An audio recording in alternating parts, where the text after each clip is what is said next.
be a perfect match win in final. And basketball comments was fun.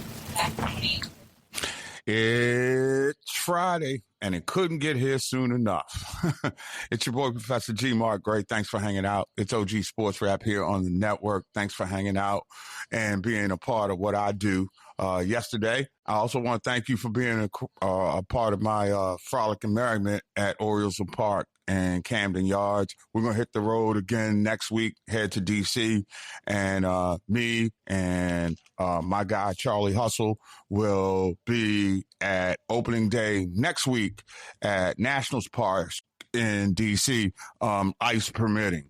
You know, given the way that they got these hostile takeovers just jumping off these days, one never knows when some overzealous jackass, well, you know, anyway, what a night. What a day in baseball. What a night. I mean, rare is it that you find a Thursday when there's not an NFL game with so much going on that it kind of bleeds into Friday. But that's the nature of the NCAA tournament. We got 4 more games this evening that we will keep an eye on. And that's why I encourage you to follow me on Substack, because on Saturdays and Sundays when I'm not around, when news still breaks, I still break it, okay? So just to be mindful of that little extra special gift that we add for you, so that if we ain't on your time or you ain't on our time, then we can be on your time, if that makes any sense. And speaking of things that just don't make sense, and one of them has to be starting right now in the NCAA tournament, and it's coming into focus like I thought. The 2 best conferences overall, and because they got the bigger budgets, let's be clear about that. The Big Ten and the SEC can outspend everybody. They have the biggest donors. They have the biggest NIL incomes. They have the 2 largest by number conferences. So they're always going to be the biggest dogs in the room unless you can find some way to balance the playing field. And what we saw last night was the road to the Final Four, having a couple of big upsets and last-minute heroics. I mean, last night was just ridiculous, and it was crazy because I had to do the show from Camden Yards, then get back down by D.C. to watch these games, and thank God for satellite radio. All right, this is why you pay that extra line item in the budget, so you can keep abreast of what's going on. So I will tell you this. I did not see Arkansas getting straight poleaxed by Arizona. But when you hear Calipari in last night's post-game press conference, it was like he knew he was walking into the room with the devil of the damned. And Arizona beat the hell out of Arkansas, 109-88. And the game might not have been that close. And when you start thinking about Arizona, this team, and again, I thought that them and Houston would be 2 teams that we could possibly see from the same conference in the national championship. But Arizona, and I was inclined, and maybe I'm listening to my heart, okay? I'm going to out me for a second because I'm a big fan of Kelvin Sampson. I respect the grind that he had, especially having to come back to college basketball. You know, he got caught up in some stuff that, say, a coach like Bruce Pearl did. You know, rules violations, probably not understanding the scope of what you're doing, impermissible benefits and all that kind of stuff. It wasn't anything that he was like writing checks and getting players to come to Houston or Oklahoma at the time. He just was, there's so many damn rules and infractions that it'll stain you. It ain't blatant cheating and in line to the NCAA like Bruce Pearl. Yeah, I'm going to work this monkey because Bruce Pearl should not be on TV in front of America with the egregious amounts of NCAA violations and sanctions that he has attached to his record. And it's like all the coaches who are in that little insulated fraternity, even the black ones, don't want to say that Bruce Pearl's a cheater. He's been a cheater. He's lied about cheating. He hadn't owned up to cheating. And then he wants to talk bad about Obama. All right. And yeah, that bugs me. But so again, as we redirect it back around to Houston and Kelvin Sampson, it was almost as though last night they forgot to show up. I mean, now look, Illinois is a grinded out team. And let's be clear for a second. Coming from the Big Ten, which right now is probably the top overall conference in America, again, because of the money. Okay, you can go out and annex teams that help your RPI. You can go out and fortify teams to make your conference strength tougher. And then even when you got kind of like bottom feeders, say like Maryland these days, certainly as it relates to football, it doesn't drag you down. And Illinois, with a 12-point win over Houston didn't score 60 points. And so now I think that when you start looking at teams that need to remake themselves, shall we say, Houston is one of them. Now, what I'm thinking is if I'm Kelvin Sampson and if there's a hot, young, offensive-minded half-court coach who's got some interesting concepts that they can jumpstart. I think they got to get better with the secondary fast break, if you ask me. I don't like the half-court sets that Houston runs. And Houston, with all the athletes that they have, should not be held to 55 points, okay? That means when you can't run and get out, you don't have any offensive sets, and you don't have any offensive sets that can be called because nobody on your bench knows how to draw up plays. And there comes a time in your life where you got to, make big decisions in the moment. And Houston had no answers to Illinois' test. This was a coaching lesson. This was a masterclass on winning a basketball game before tip.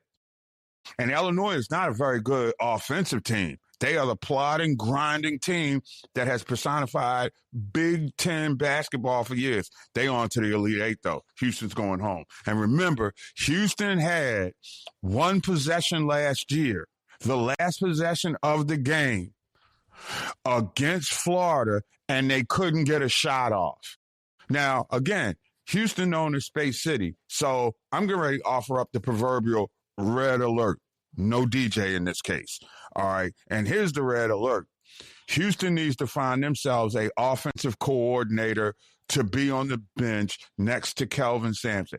That's what he needs. He knows how to recruit. He engages parents. He knows how to, find NIL money. They got a sweet building on that campus. The Fertitta Center. They got everything they need to take that next step. They got to find an offense. They got to have half-court genius who can take advantage of athletic players, which define that program, and put them into ways that they're successful in the half-court. I think that's the one disappointing element that I took from that game when I watched Houston's season come to what I do believe is a premature end, and it makes me wonder. Just wonder. I'm not going to say he can't do it, but will Kelvin Sampson ever get a team back to the championship game? Because there's nothing wrong with being known as a Final Four coach.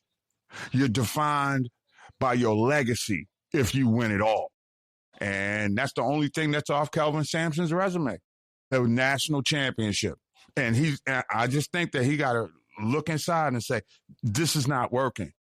We should never be held to 55 points with the Greyhounds, the thoroughbreds that we all have in stock, because we in one of the most hotbed areas for recruiting. I mean, when you start looking at it, there's like DMV, and then there's like Houston, Atlanta, places like that where talent just grows. So this has to be, if I'm Jim Nantz, if I'm anybody from the University of Houston, I have to be crushed at this hour. I do. Now, that brings us to another Big Ten versus Texas team matchup. Purdue knocked off Texas last night. Didn't see that one coming. Again, Texas, better athletes. Purdue, better basketball team. And it was a nip and tuck back and front. This was a great game. I can't put it into any other words than that. And then Trey Kaufman-Ren's tip with less than a second to go saved the Boilermakers from what many people thought would have been a massive upset. I myself kind of liked Texas in that game. So there's a moral to this here story. Okay, when you start looking at matchups between the two top conferences, allegedly, Big Ten and SEC, Big Ten is doing their thing in the tournament. You get big wins by a 3-seed Illinois, a 2-seed Purdue, a 9-seed who had to go through a 4-seed, and both those teams were from the Big Ten. Then Arizona falls, Big 12. Well, they blow out, a Big 12 school blows out a SEC school, and you have to wonder what's going on with the SEC when Texas and Arkansas get clipped. And maybe Calipari did know something. Maybe he did know it going into the game that he, in this case, didn't have the best team money can buy. Because we all know that Cal's always had NIL, even before it was legal. So it's not about having the talent. It's about adjustments. And if Calipari says that he knew that the matchup was going to be tough, that means they're going to ratchet up recruiting anymore. Okay, they probably going to take it to the next level, and I wouldn't be shocked if you saw people wearing Arizona uniforms up and down the I-95 corridor beginning yesterday, 2 weeks ago on Thursday. Seriously, they know where the players are. Cal knows where the players are, and you're gonna find an infusion of East Coast dogs and maybe Southwest athletes come together to build that roster. And then Arkansas is going to get back to the days where they were with Nolan Richardson. Remember, they have not won a national championship since Nolan Richardson. And then it also stands to reason there's an 800-pound gorilla out there as the University of North Carolina's program. Now, we'll see who gets that job, but we still got 4 more games this evening that are more than worthy of talking about, as, we've gotten to the meat of the tournament right now. So here we are at the end of this evening. We're down to the Elite Eight, okay? That's where we are. Legends will be made and hearts will be broken over the next 72 hours. But I will say this, and we're going to preview tomorrow's, we'll talk a little bit more about tonight's matchups and what can happen, because it's sizzling here in the district. The East region is everything that DC wants in a college basketball tournament. If you want a regional final, you got heavyweights, you got so much on the line. There's an electricity despite the weather. The Dukies are rolling in. All right. And many of them do live in suburban D.C., having all those fat jobs on Capitol Hill and with the legal firms around here. And then Michigan is still Michigan. So, hey, man, strap up. This is going to be another great night of basketball, and we will definitely be all over it. And remember, we come back on Monday. It's all about the countdown to the Final Four, but we got a lot of stuff in between, and we got a lot of stuff to talk about. It is OG Sports Wrap for a Friday with your boy, Professor G, Mark Gray. I spell it Mark with a K, Gray with an A. Thanks for hanging out. It's OG Sports Wrap on the network, reminding you, download the mobile app, because we all we got. The NCAA got so much going on right now, yet they still have time to be petty, incompetent wussies.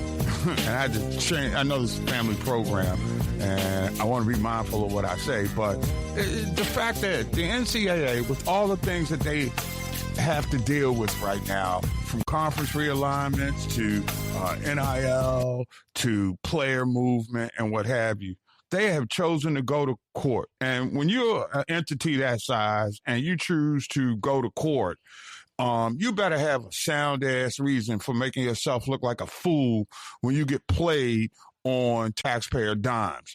And a federal judge yesterday denied the NCAA's motion for a temporary restraining order that would stop DraftKings from using registered trademarks that are associated with its men's and women's basketball tournament. Really, NCAA? Really? Okay, you can't figure out how to deal with NIL so that the haves and the have-nots could operate somewhere near an equal playing field. But no, y'all going to take DraftKings. And for the record, I think DraftKings and ESPN's relationship is the worst thing that's ever happened to professional sports as we know it. You have a journalistic enterprise, allegedly, who has reporters all over the country, in everybody's locker room, in everybody's practice facility, and at everybody's game, right? Walking around. Just by the nature of their jobs, ladies and gentlemen, they're going to have insider information, okay? What prohibits them from betting on games? Or creating some semblance of a syndicate to where you're so far on the pecking order that when the criminal allegations or charges, if you will, come out, you're sort of distant away from it. So what the NCAA is saying is that they own March Madness, Final Four, Elite Eight, and Sweet 16, and other variations to promote their business. You know what it is? It's like hip-hop music and a hook. You know, the hook is what brings you back, right? Everybody, you know, the hip hop community is about sampling, finding the right hook, and looping it over and over again. That is what this is. So what I guess what the NCAA is saying is, don't be using our tracks because it could lead to nefarious behavior. My pushback, and I'm so glad that Judge Tanya Walton Pratt ruled that the NCAA did not show how online sports wagering platforms and use of terms could cause irreparable harm. Now, remember, this is the same NCAA that's suing for trademark infringement that made millions, damn near billions of dollars by using the likes and the images, right? Let's be clear for a second. When we all, and I'm speaking to those of you who are my age, who are on the days of Nintendo and Tecmo Bowl, right? And how far ahead of those games were. See, the new Gs always want to put us OGs down as though our stuff was primitive because we couldn't necessarily take our gaming apparatus and put us on a lap and ride around in a car. Technology just hadn't arrived. But I tell you one thing, the principles of that Nintendo system, the Tecmo Bowl, the college football games, and then when EA Sports got into it went crazy. I mean, you take players' names, image, and likeness, you'd reduce it to a number, you'd take all their attributes, and players were built like that. But DraftKings, and I'm not justifying it, but I'm saying they do what any marketing or sports book, country, company, whatever. You refer to the event in the time by what the audience remembers it as. So this was a jackass waste of money by the NCAA. Seriously. And if I'm one of the NCAA schools, I would be inclined to push back. If I were a real enterprising, balls having, and you too, ladies, athletic director, I would be talking to my president about talking to the NCAA and start asking questions. Why do I want to be down with a bunch of ruthless gangsters who want to regulate gambling when they're taking gambling money? Maybe it's me. Again, people tell me all the time, you just don't know what you're talking about. You just see such life in such a jaundiced perspective. You damn right I do. When I see millionaires running billionaire entities and trying to make it seem like, oh, woe is us. We'll take the gambling money, but we don't want you to be associated with it publicly. Then don't take the money. Okay? It's a very simple game, NCAA. You don't want DraftKings to use your words and likeness? Don't take their money. Okay? Don't take the money, which means that you would not be getting any ESPN TV money. All right? And let's see how you would operate without that. Don't take any CBS rights fees money for the tournament. See how you will work out with that. But to have the arrogance and the condescension and the stones to do something like that is ridiculous.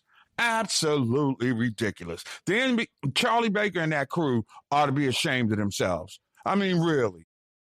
You never advocate for anything that's pro-student. You're so damn busy trying to protect your image and your brand. Well, let me tell you something, all right? Since y'all want to put it out there and go to court, and you trying to protect your brands, remember what happened when the Emperor's clothes came off, right?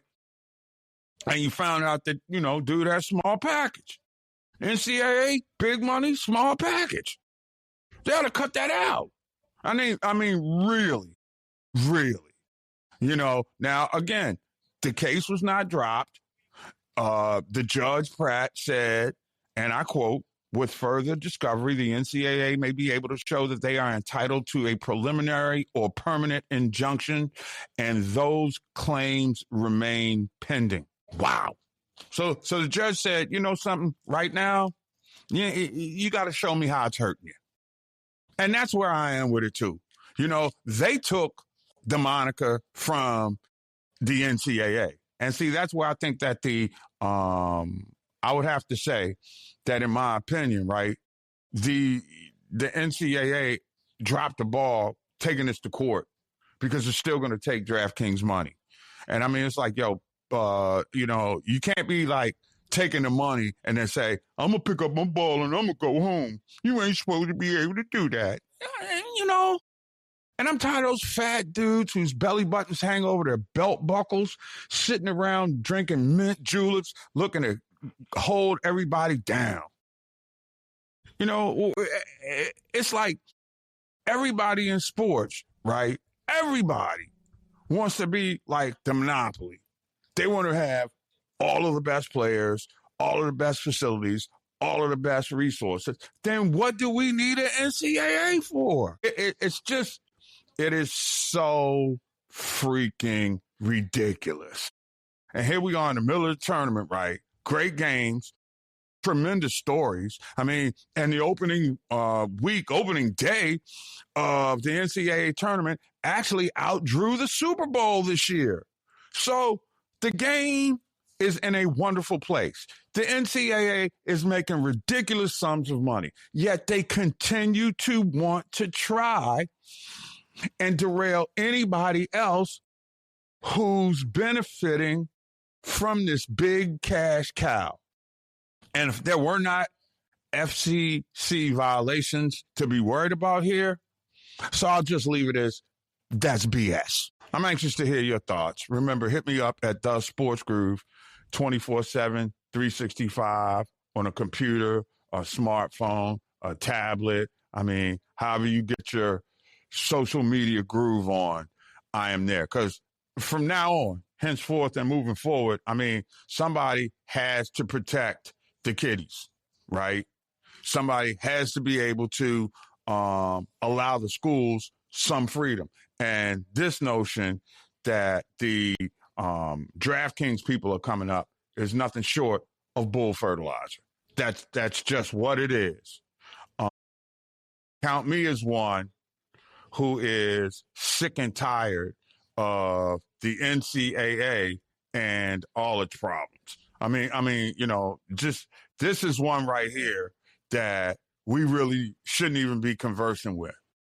We'll talk about that a little bit more and get deeper into this because some of the stuff that we are, again, as taxpayers, we paid a cost for this rhetoric, and the NCAA now claims that it actively avoids any appearance of affiliation with gambling and said in the complaint that DraftKings use of the terms confuses customers by making it appear that the NCAA is on board.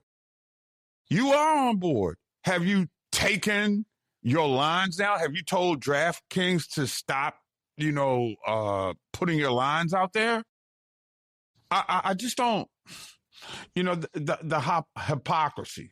And I think, to me, that's the biggest thing about all this nonsense, overt hypocrisy.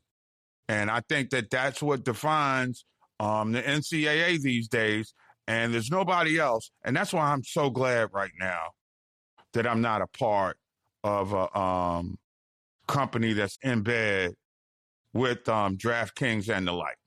I really am.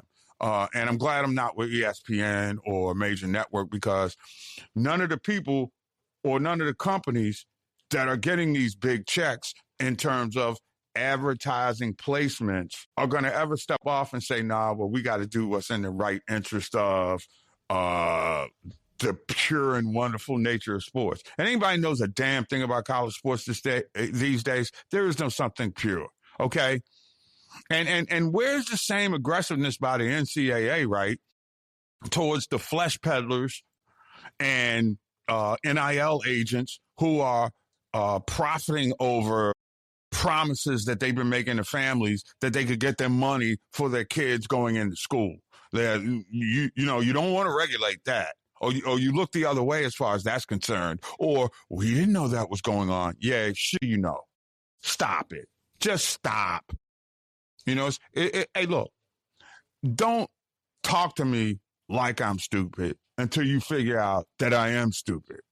But what you're going to find out is that I ain't stupid, all right? And I'm not going for your okey doke. And this is a smokescreen over bigger issues. It really is. And the NCAA, talks a bad game, like we got everybody covered, but you got players still getting bullied, all right? You got, if you really want some reform as far as this, betting and association with it, just tell your network partners, hey, we don't want our games broadcast when you're being sponsored by gambling parlors. Because, again, that's what this is. If you know anything about the OTB has gone virtual, right? And some of us know people that, we were taken in by our elders so they could drop their bets on the ponies back in the day, play a number or two, the 3-digit, 4-digit, whatever. So it's not like this gambling thing is something new. It's just a regulatory process because it's kind of out in the open. It's like the underbelly of sports is now exposed. They've come out of the closet, if you will. Hey, just having, have a version of a gambling pride month. This is ridiculous. It is your boy, Professor G. Mark Gray. It's OG Sports Rap on the network. Remember, download the mobile app. We all we got.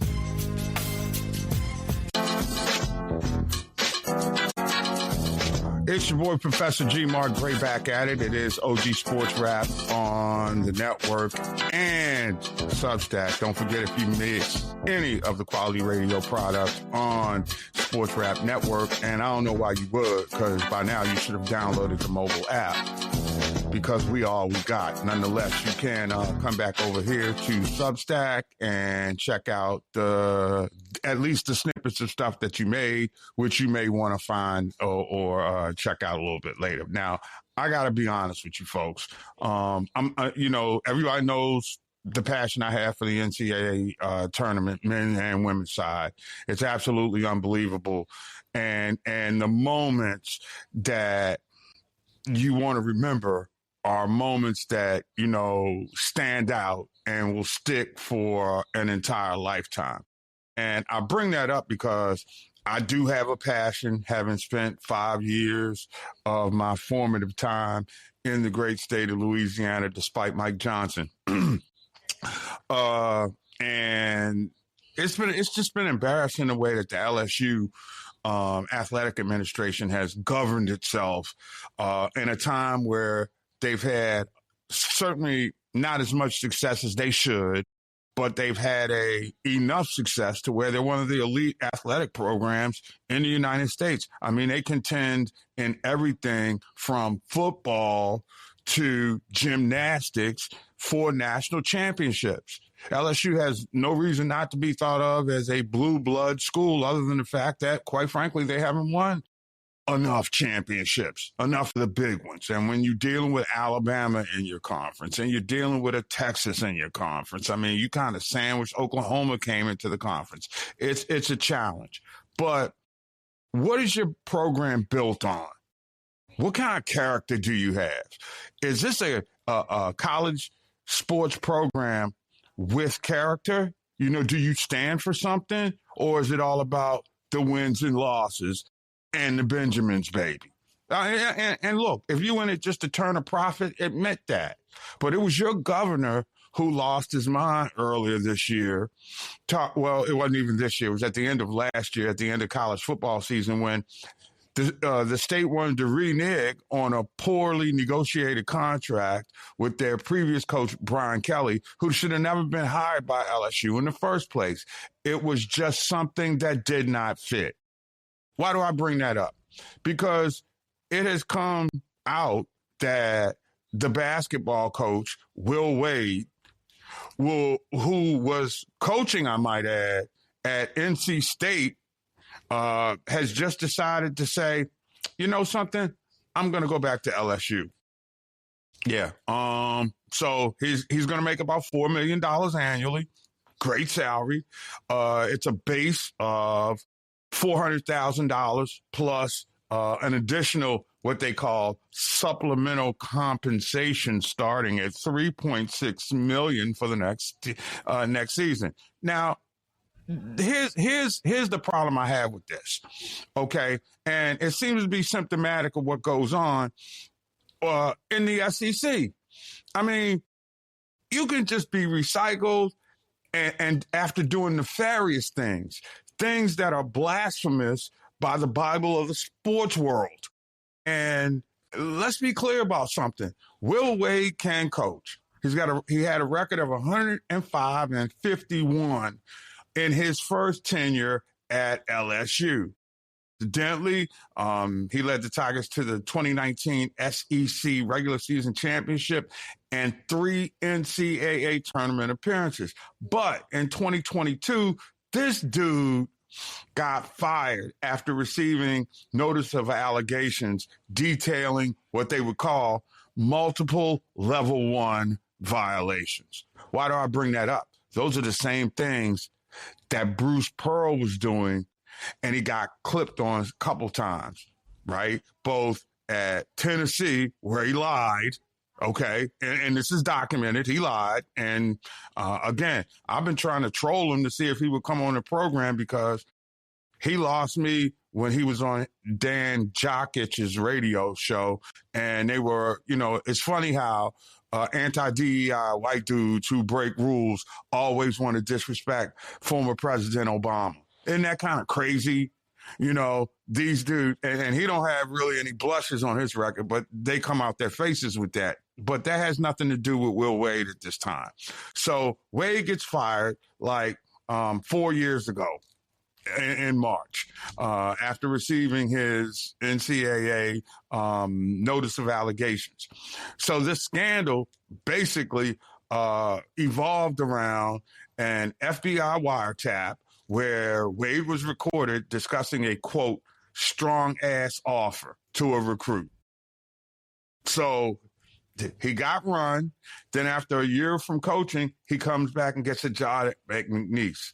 Remind you, he was found already on a wiretap by the FBI. Had to sit out 1 year.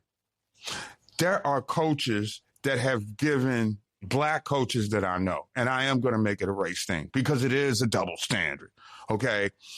You're not going to find too many black coaches that are being found recorded on an FBI wiretap that's going to get fired from LSU, an SEC Power 5 conference school, and then get a gig at NC State, one of the blue blood programs in the ACC. Come on, man. Even Stevie and Ray can see what's going on with that. My goodness. So check it out. Here's the funny thing about what happened with the LSU thing, because it defies me. He served 10-game suspension and got a 2-year show cause order. The boy's got 10 years for less. Are you kidding me? Now, granted, he did what he was supposed to do at McNeese. All right. They won back-to-back Southland titles. Hell, he was competing in the SEC, so that don't say much. I cannot believe LSU is going to go back down this road. And it's just right in the face of the NCAA and all that. And in this time where the association continues to want to police the amount of money students can make as athletes, and they also want to police how, in fact, they move. And they want to do that in such a fashion that they want the government to intervene. Well, I would ask Charlie Baker, the president of the NCAA right now, yo, Chuck, since you want all this control of the players and the students going under the regulatory authority of the feds, what about the coaches? How do we deal with this? Because we've got dudes who've openly been cheating, bending rules, breaking rules, making slight mistakes, or what was my favorite political lie ever? I misremembered. Or was that Tom Brady when it came down to Spygate or something like that? Whatever the case may be, all right, Will Wade's getting a second bite at the same apple. And who's to say he won't do the same kind of stuff he did? This has nothing to do about coaching acumen.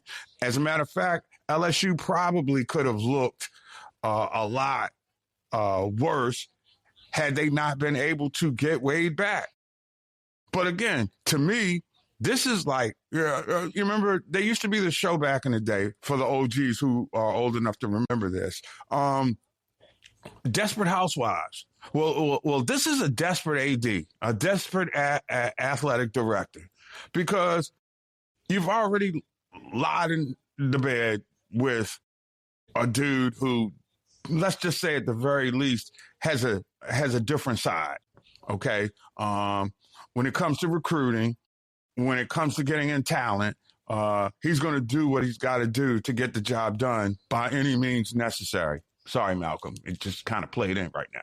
Anyway, I don't understand what makes him a worthy. I mean, and when you start talking like show cause orders and stuff like that, I mean, my goodness, the guy caught on tape like 5 years ago, right?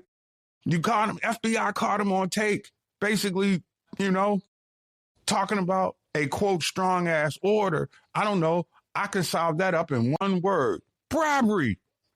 Come on, man. And he is right back at it.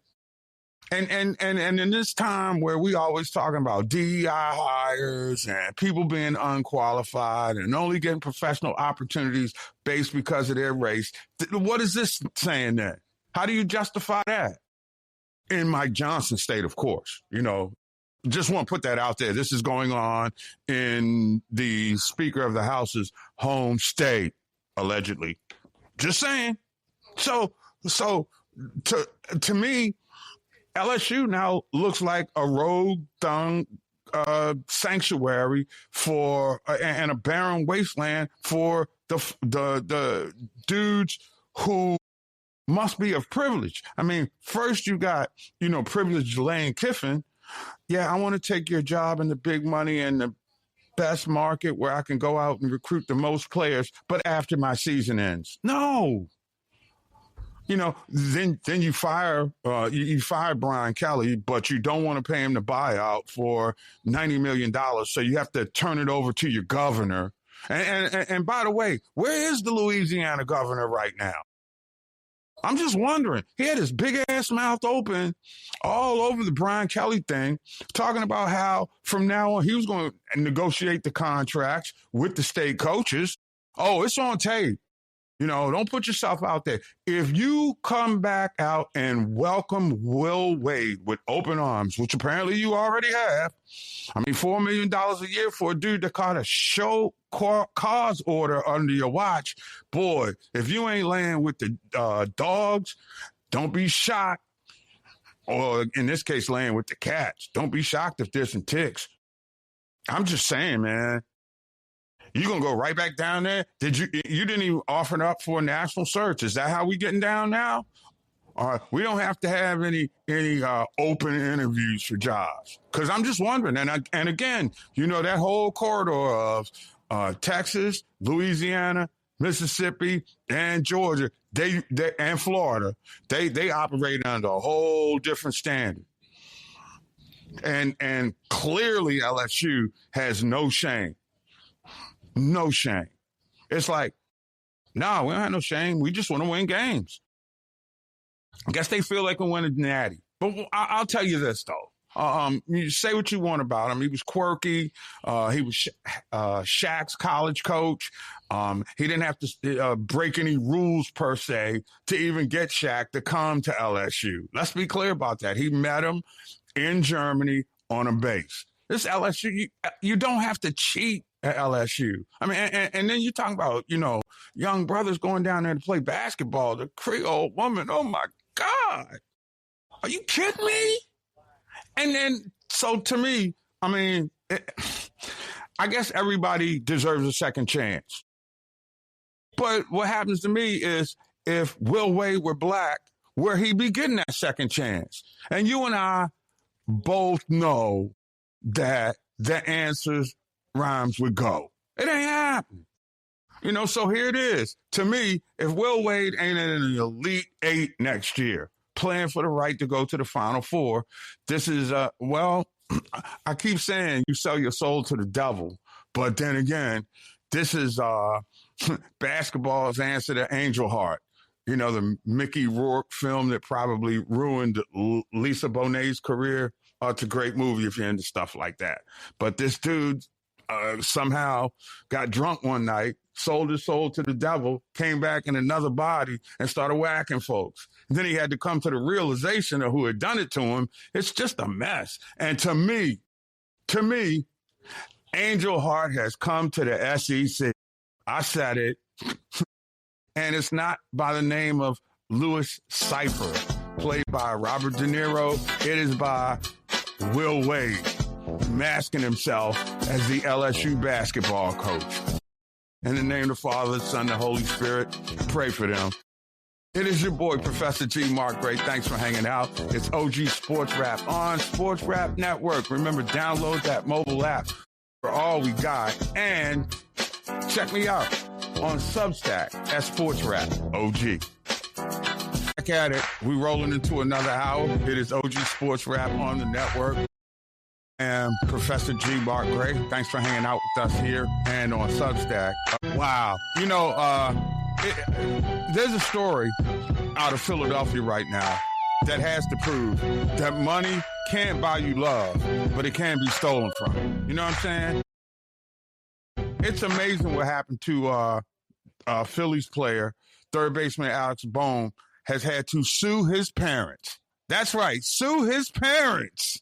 Let me just put that in context for you. Sue his parents for, according to the Associated Press, millions of dollars. He accuses them of siphoning large sums of his money into financial accounts that they managed for him, and then they used some of that cash to pay their own expenses.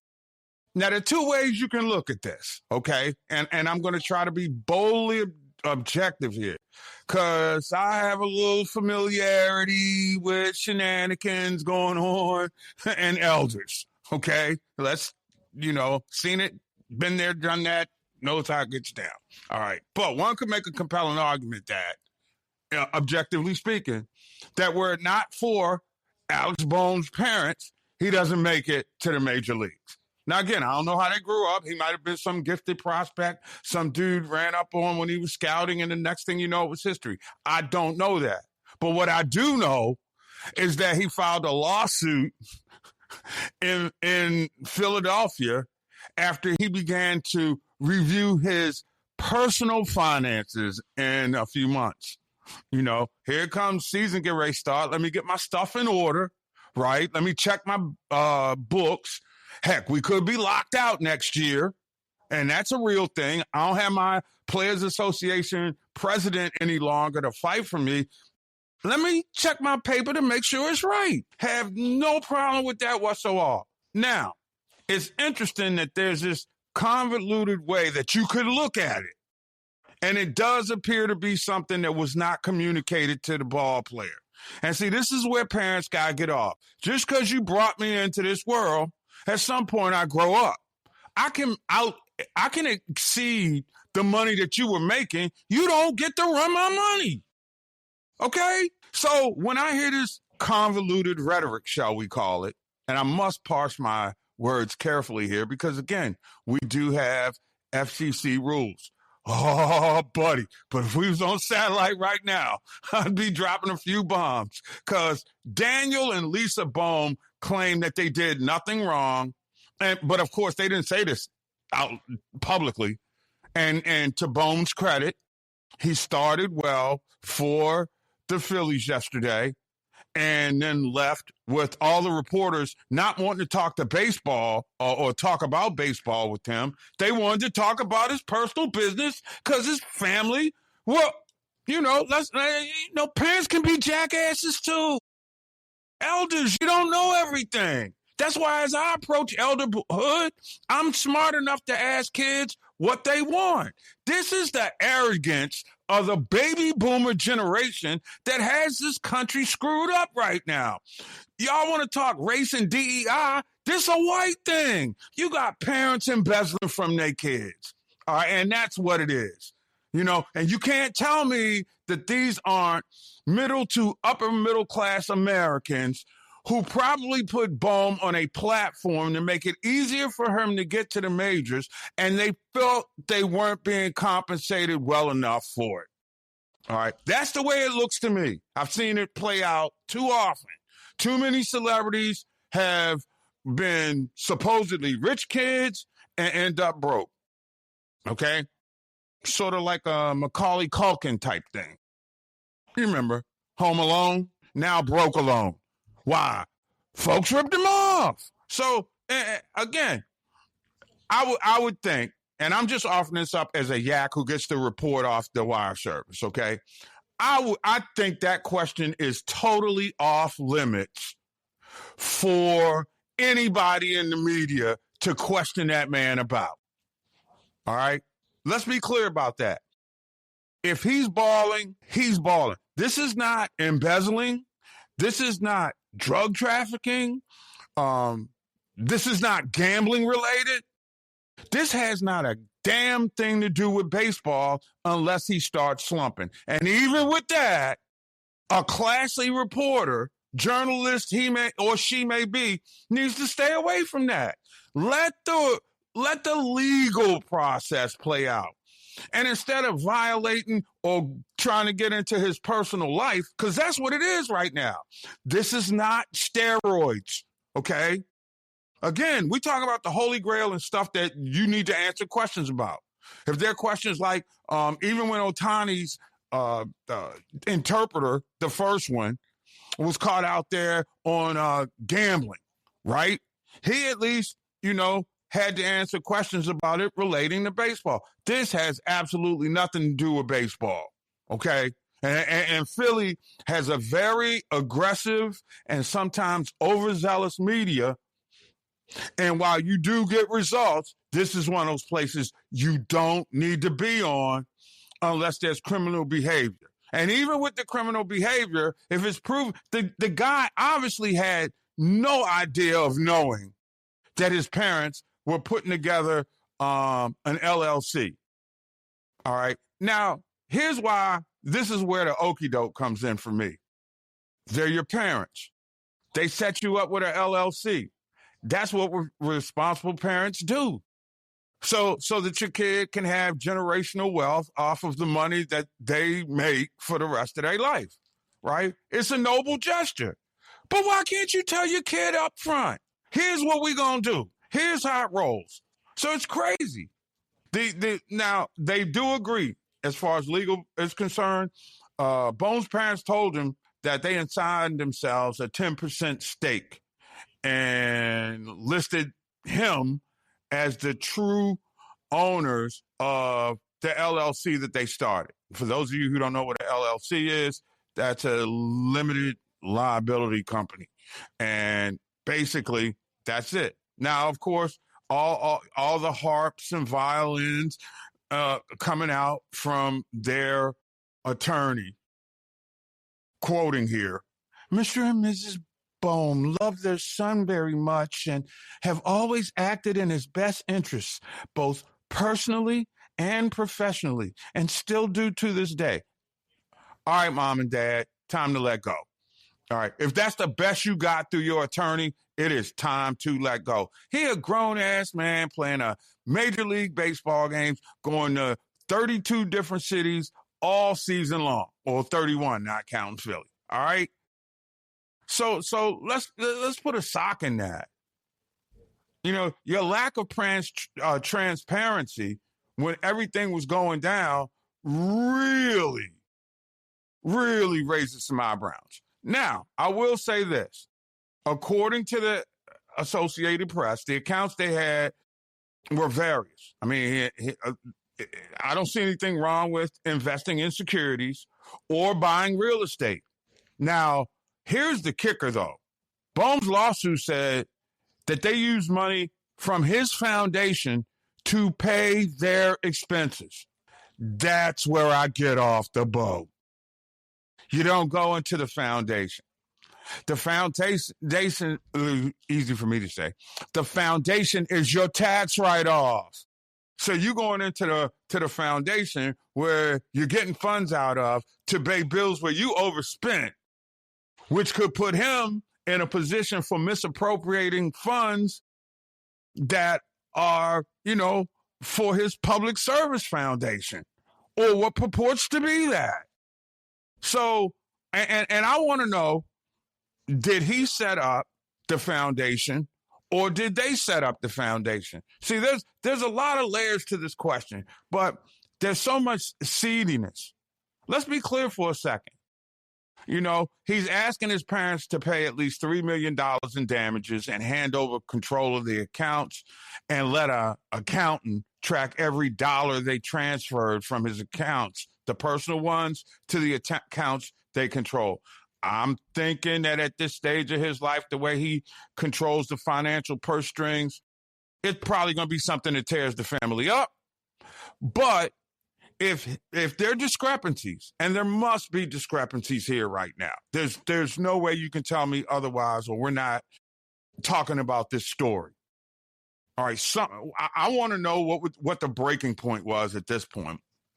This would be the investigative journalism side of me, where I still that dude. I'd want to see, and you can tell a lot through forensic accounting. But this is your kid, man.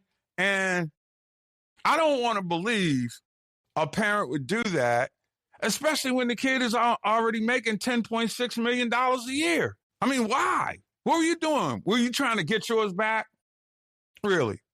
Was Pop kind of, upset because he probably could have played at some level and couldn't because he had little Alex? I mean, I don't know. I'm trying to throw out reasons that would lead to nefarious behavior, because I'm a parent and I can't fathom, stealing from the kid.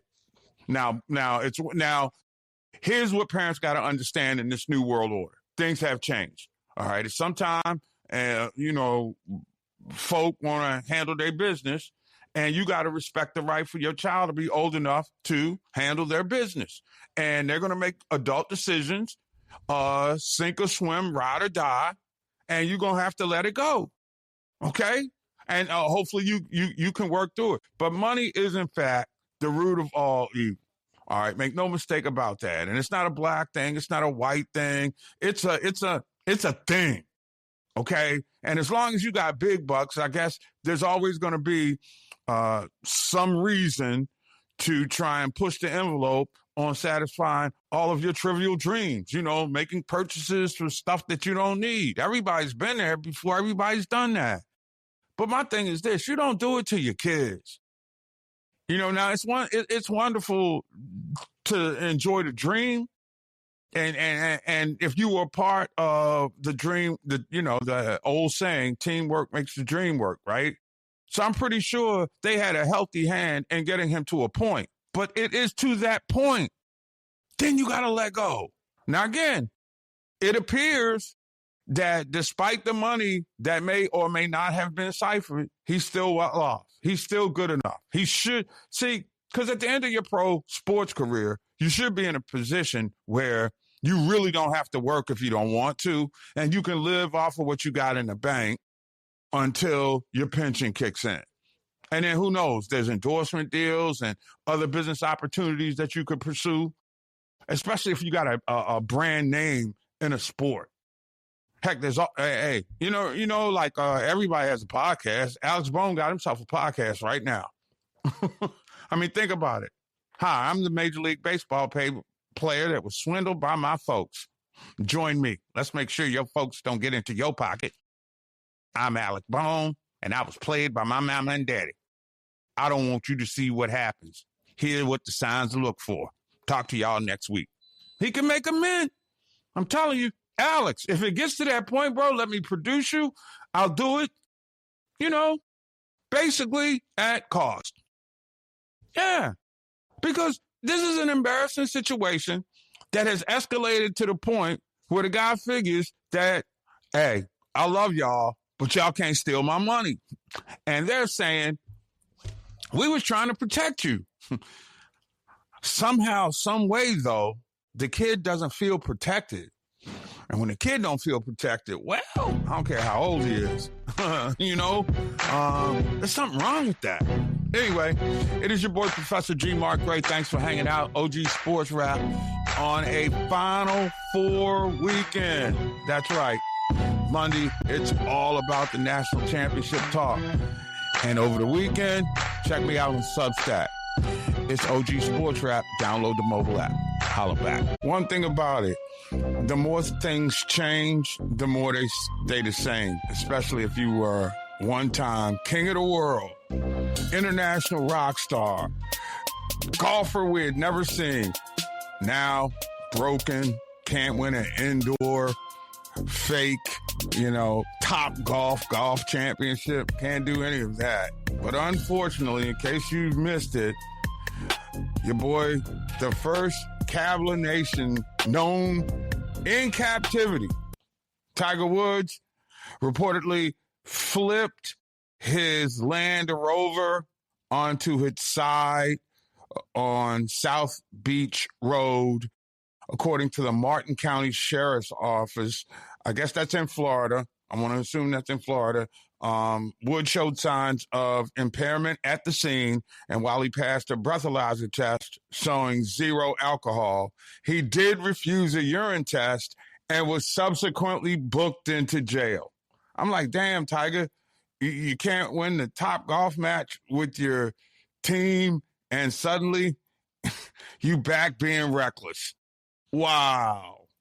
And remember, this is a dude who got like the presidential, that Freedom Medal or something or whatever. First Cavalier Nation ever to do it too.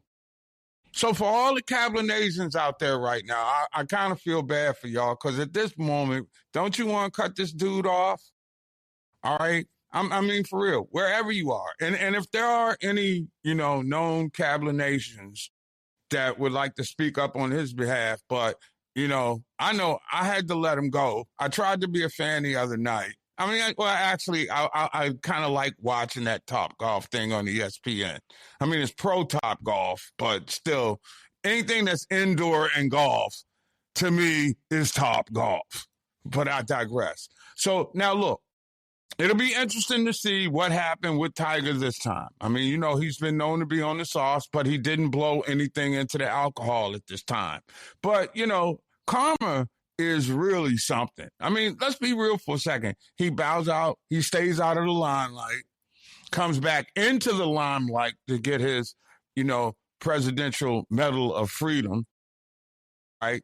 Basically becomes a part of the entourage of the athletic supporter di presidente. That dude, right? And so life, I thought, was going good. He had just come back from a knee injury, and now this. Now, I will say this. Maybe this was had something to do with the meds that he was on at the time. But the fact that, I mean, what are you hiding, Tiger? I mean, one thing about it, no matter what happens, since you're part of the Trump family syndicate, you're going to get a pardon. Wow, man. That dude right there. Man. If I didn't like the gear that I had from those years back, I would burn it. But it was from Fly Gear. And that's about the best I can say he did for society to me. I mean, he was a reluctant trendsetter, trailblazer, didn't really want to be down to who he was, had a mouthpiece like his father who was taking shots at Richard Williams. I mean, the list of, I don't know, I'll use a term simple as fakeness and we'll call it a day. But again, breaking news, no pun intended, Tiger Woods crashes his car and was subsequently arrested earlier today. And it'll be interesting to see how the spin doctors push the story out. The early reports say that there were no serious injuries that were sustained in the accident. So apparently he's got a lot of stuff that's working for him. And I will say this, okay? Tiger was trying to make a comeback for the Masters. And this was, and all of this stuff at Jupiter Links and the, TGL finals, the fake golf, Top Golf tournament that his team lost. He was hitting like 300-yard drives in simulation this week. So there's no doubt he had been healthy. But again, when he was on ESPN, he was asked, are you going to try to play in the Masters? And so, wow, the president jumped in. That's right. Trump claimed Woods would not play at Augusta National as a spectator. But he would be there as a spectator, I should say. And Woods himself had stated he was trying to everything to prepare his body for said event. Now, he's been managing a ridiculous set of physical issues. So if he was on one of the drugs, which it sounds like it is right now, but damn, Tiger, if you know, I mean, it's one thing to want to be independent, but if you really trying to make it back for the Masters, you're Tiger Woods. Somebody drives you. Have you run so many people off in your life? I mean, you and Fluff at first didn't get along. I forgot the other, Steve. I forgot Steve's last name. His second caddy, they don't speak highly of you. I mean, are you like this isolationist personality, easy for me to say, where you just run people off? I mean, what is the deal with it? Or are you feeling like, you're a made guy because you're, inside the Trump family? Because I think somewhere down the line, he integrated himself into that, which probably was a great political reason for him to align himself with the president. Now, I guess we do have a little bit of an update right now. as we break in. This comes from ABC News, and although Tiger was not breathalyzed or whatever and refused to take a urine test, he was in fact arrested after the car that he was in, a 2021 Genesis GV80, was found several feet away from the center divider in an area that, quote, had a high frequency of accidents, according to the officials. So, again, no impairment, which is a blessing. Okay, we're glad to see that.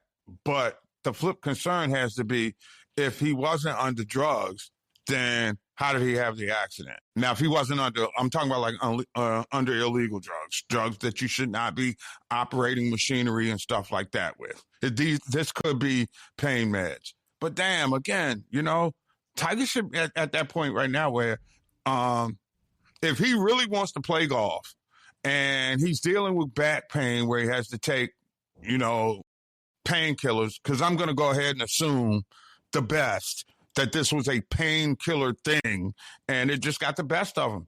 And then sometimes, you know, you eat and you're taking a med and they don't agree, and heaven forbid you're driving. I'm not going to jump into any conclusions, but the rash of bad luck with his body and you know, the association with certain types can bring the level around your personal happiness down.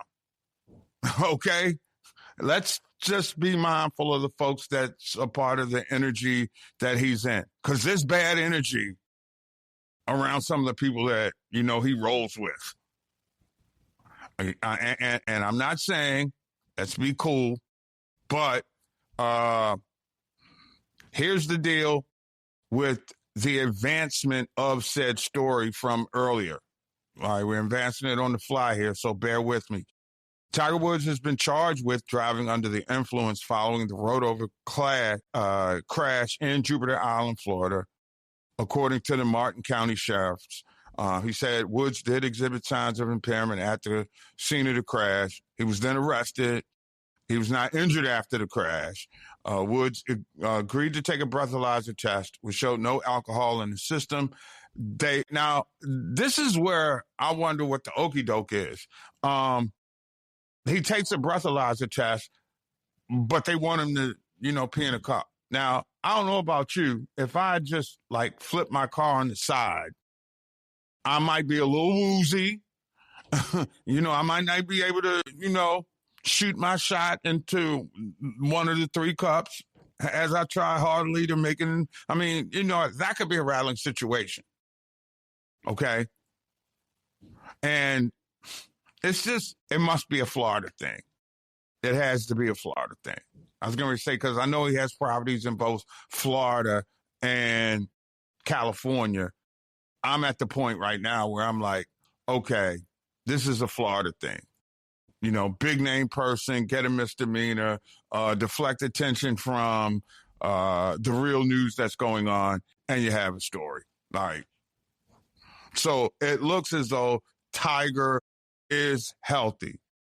We cannot believe at this time safely say that. We don't know whether or not he was under, you know, total inebriation, but he passed his breathalyzer test, but he didn't want to take a whiz. Okay?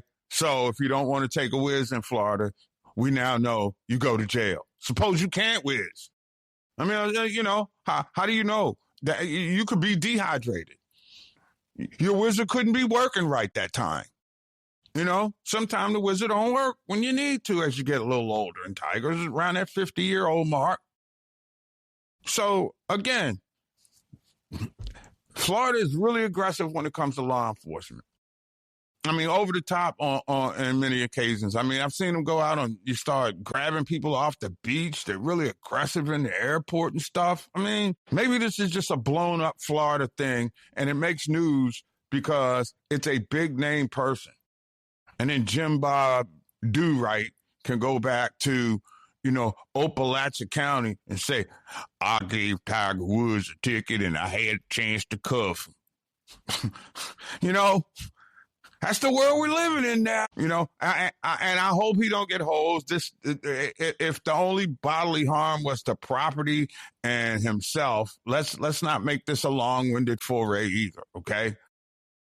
I mean, I don't, revere him as a great personality during my lifetime anymore, but you don't want to see a guy have a health issue. And hopefully it was just a reaction to some drugs. Hopefully this isn't a sign of, something else kicking in. And we don't want to sign, but, he was in a previous accident and, head injuries and back injuries in particular, because there are a lot of people, and most of the athletes that I know of who struggle with painkiller addiction started by taking muscle relaxers when they were playing in either college or the pros. And I'm just going to suggest for background purposes, if nothing else, that this may be what's going on with Tiger here, if he may have blacked out while driving in an area that he's familiar with. And again, the area in Florida in Jupiter Lakes is an area that is known for accidents. So we don't know if he fell asleep, if he was speeding, maybe he had a dizzy spell and just lost control of the car. But there's things that are so even bizarre on this particular Tiger Woods accident.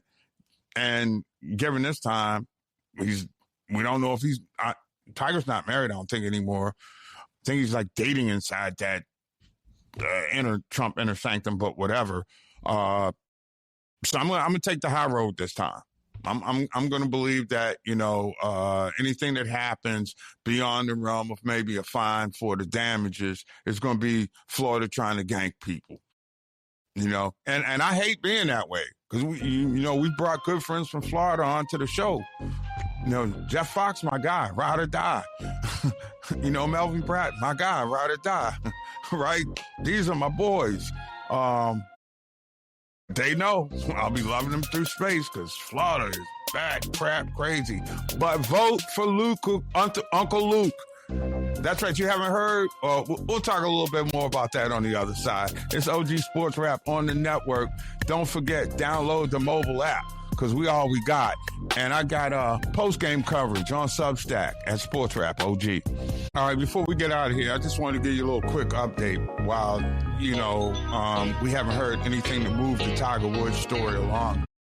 The real reason for concern, if you are one who happens to, really care about things of this nature, and if you're a human being, you don't wish any ill will on a dude, but, you think about it, man. Just last October, you get lumbar disc replacement surgery in your back. That's got to be devastating news psychologically for a golfer. That's where you get your torque. In the legendary days where Tiger was killing it, so to speak, the torque that he put on his back was tremendous. And there are a lot of guys whose golf careers end prematurely because of, your disc going out. Because just think about it. You swing a golf club just about 100 times every day. Not necessarily the most natural action that God put you on the planet for. So again, and then of course, last March, about a year ago, he had surgery for an ruptured Achilles tendon. So you look at, drug mixing perhaps with Achilles tendon drug to, during the rehab process. I don't know, maybe he had a cold one that went awry, but it's hard to believe that it's been 5 years since he had that big accident in Southern California, and it really wasn't worth it. Sorry, I don't want to be piling on, sounding like I'm the society police. You should be burned at the stake for cheating on your wife and your family. I'm not saying that, but damn, that fickle hand of fate. It can really be an SOB, man. That's one thing I'm always trying to do, is trying to stay on the right side of fate. And you can't even, you have no control over it, but that's where we are. in this game called life. Anyway, speaking of games of life, how's that for a seamless transition? Anyway, if you just hankering for a hunk of some pro tackle football, not no arena league, not no flag football league, although I will say this, all right?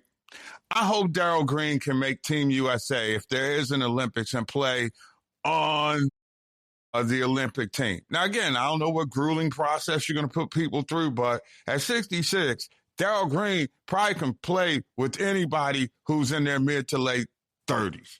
Okay? I would say that. Dude, just a freak of nature. So I would like to see that. So it'll be interesting to see how they put this team together. It's going to be a team of former All-Pros. Is it going to be up-and-coming stars? Because everybody in the NFL right now seems to want to get a piece of flag football so that they can walk in as a representative of Team USA, with the caveat these days with the war times that we're living in, if there is a USA by the time we get to the Olympics.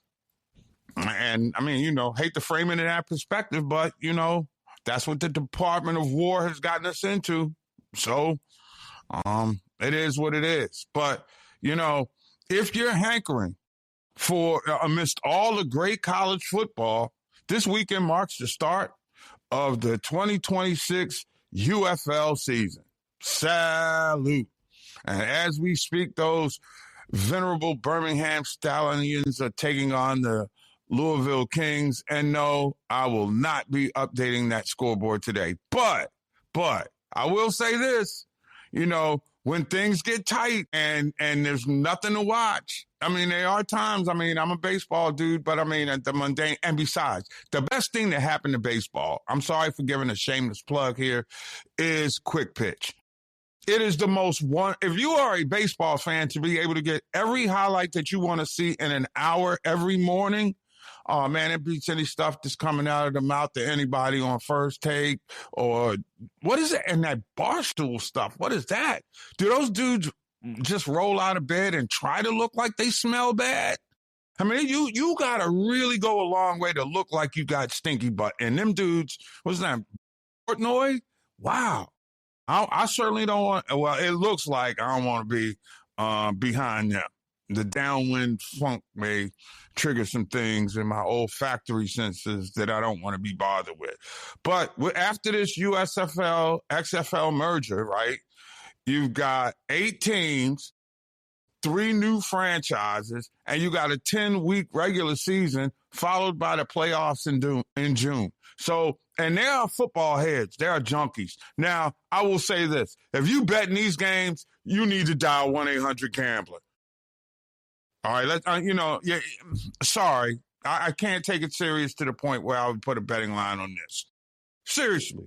The turnover is so rapid, so crazy. I mean, yeah. And nobody ever seems to keep a coach for more than 3 seasons. Now they're going the route of, okay, we're going to get a whole bunch of former NFL stars and turn them into coaches. Check it out. They got new teams. One's in Columbus, Ohio, where Ohio State is. And then you've got Louisville, where the Kings are playing. Well, it just happens that the Columbus Aviators are coached by, you guessed it, former Buckeye Ted Ginn Jr., who was a phenomenal athlete, tremendous career at Ohio State. Can't take anything away from what he did. But just because he was a success as a football player does not mean he's going to be a success as the UFL coach, because I was in D.C. and saw Reggie Barlow, who had a little bit reasonable amount of success in the SWAC, and it kind of didn't work out for him. I saw Pep Hamilton get his opportunity to shine in D.C. with the Defenders then, and that transition did not work out well. So I want to tell the Laurel and Hardy faithful fans of Columbus, where Ted Ginn is going to be coaching, and we wish him the best of luck. It'll be a great story. Love to get you on the show. Chris Redman, who was far better quarterback than he was, at Louisville. I mean, he was great at Louisville and the pros, but now he gets a head coaching job. And again, do we know if he can coach? Has he been a coordinator somewhere? What are we doing here? See, they put big names on these coaches, this league does, and it's hard for me, having watched the DC Defenders, as they call it, but I will say Beer Crawl is definitely the bomb.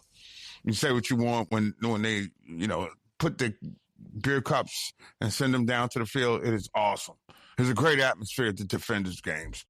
I will probably be sitting out there patrolling with the beer patrol, but I doubt very seriously if I'll be spending some time, unless somebody is doing something dynamic.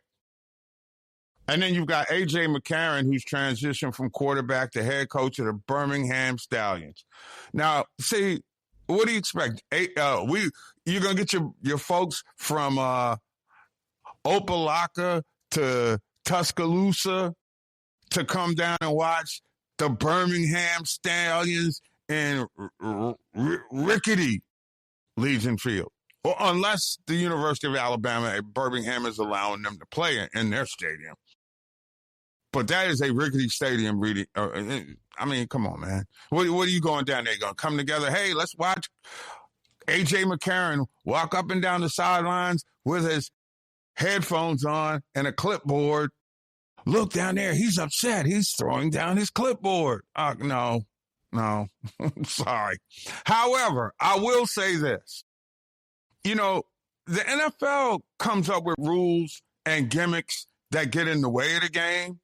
It's like they talk a good game with their competition committee. I think I'm ambivalent on the field goal thing. I like the notion of a field goal for 60-plus yards being worth 4 points. I like that rule. And especially, that's going to put more of an emphasis on kickers. But see, here's the deal. Now, you're going to have to outline in your budget at least $10 million annually so that you can have a kicker that can make it from 60. And I tell you what will happen is you're going to get a lot of former European soccer players who are going to want to try their hand at kicking. It's a different ball, but at the end of the day, you just kick the ball. That's what do you do again? Kick the ball. Really? What is it? Kick the ball. That's all you do. Now, accuracy helps, but you just kick the ball. But I like the fact that the UFL is introducing a 4-point field goal. 60-plus yards, you damn right. Now, I like this. Now, see, these are the things that the UFL can, take the lead on as the experimental place, and then the NFL will take it and get it signed. Can you imagine what it will be like if next year's Super Bowl, I believe it's in Los Angeles, if it ends on ESPN with a 60-yard field goal? Think about that. Like the kid in Dallas. I forget his name right now. That would be one of those dudes I would expect could make it from 60 yards at sea level. This is the problem with the whole rule, though. And I think that everybody who may be thinking about it would know they have to go to Denver and kick in the mile-high air. While that works while you're there, it also is going to win them a lot of games.